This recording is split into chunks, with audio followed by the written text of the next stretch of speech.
ating best player of the game who has a double performance for today. 23 points, 12 rebounds. None other than Police Lieutenant Colonel Joseph Garcia.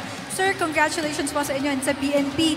Tanong ko lang, no, all throughout the game talagang maaga pa lang ay nilamangan nyo na itong DOJ. Knowing that you only have 9 players today, kasama ba yon sa plano ninyo na makalayo agad dito sa DOJ?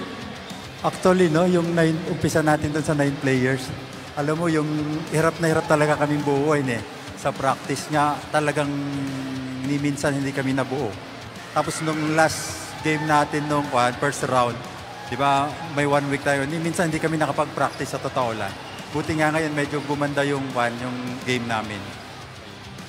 Sir, let's talk about yung energy ninyo all throughout this 40 minutes of the game. No? Depensa o pensa talaga namang, sabi nga nila coach, yung energy ninyo hindi bumababa. Tanong lang namin, no, saan po galing at paano nyo po na-maintain yung ganong energy all throughout the 40 minutes? Motivational lang po siguro kasi kung titignan natin po yung standing, kami po yung nasa bottom eh. Kaya kung carry over po yung standing natin, kailangan mas win sa amin yung 4 remaining games namin. Kaya talagang kailangan naming tiyaga, sipag talaga para manalo. Yun nga, nanalo kami. Thank you.